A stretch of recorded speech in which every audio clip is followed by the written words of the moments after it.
Time bound कार्यक्रम सांगावा सरकारनं असं म्हणत आहे.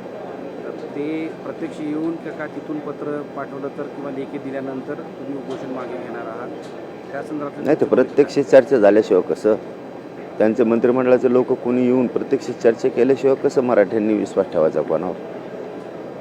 आम्ही आंदोलक आहेत, आम्ही हमेशा विश्वास ठेवतो आणि सरकारवर विश्वास ठेवण्याचं काम असतं आंदोलकाचं. मुख्यमंत्र्यावर विश्वास ठेवणं, उपमुख्यमंत्र्यावर विश्वास ठेवणं, सरकारवर विश्वास ठेवणं हे आंदोलकाचं काम असतं. आणि आम्ही विश्वास ठेवला आहे, करायचं का नाही ते बघ. आम्ही थोडे दिवस करू उपोषण, आम्ही तरी किती दिवस करणार?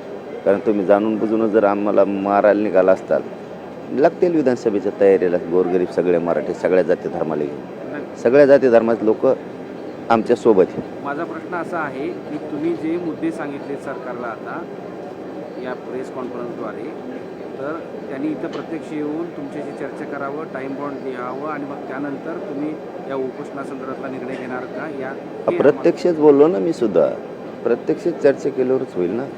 असं लांबून गोळ्या आणून होत असतं का? एवढा मोठा विषय मराठ्याच्या आयुष्याचा आहे, भविष्याचा प्रश्न इतका मोठा, तिकडं कुठं लांबून गोळ्या आणून होतं का?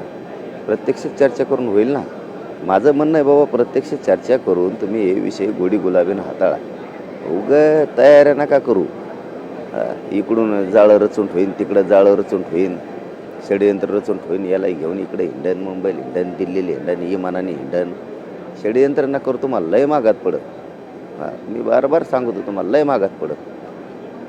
एक शेवटचा प्रश्न, आज जे मुद्दे देवेंद्र फडणवीस साहेबांनी सांगितलेले आहेत त्यांच्यावर तुमचा विश्वास आहे का?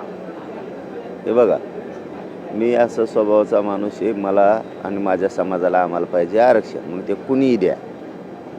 आमचं असं धोरण आहे. आमचा शिंदे साहेबांवरती आजही विश्वास आहे, सरकारवरती आजही विश्वास आहे. आम्ही मागंही सांगितलं, देवेंद्र फडणवीस काही शत्रू नाही आहेत आमचे. मागंही सांगितलं की आज थोडं सांगायला मी 10 महिन्यापासून सांगतो, पण ते काड्या करतात. मग त्यामुळं आपल्याला नाही जमत. जातीच्या माया आणि आरक्षणाच्या विरोधात बोललो मी खपून घेत नाही आणि ऐकूनही घेत नाही कोणाचं. त्यांनी हे सगळं बंद करावं. ते काय शत्रू आहे का आमचे? मागं आरक्षण दिलं तर याच मराठ्यांनी सगळं मदत केली ती त्यांना सगळ्यांना. आमचा सगळ्यावरच विश्वास आहे. आम्हाला आरक्षण द्या. आम्ही काय सांगितलं पहिल्यापासून, कुणीही द्या, आम्हाला आरक्षण पाहिजे. मराठी त्याला डोक्यावर घेऊन नसते. आमचं हे म्हणणं आहे. नाटकं मी ऐकून घेणार नाही आणि मराठ्यावर होणारा अन्याय मी सहन करून घेऊ शकत नाही. धन्यवाद.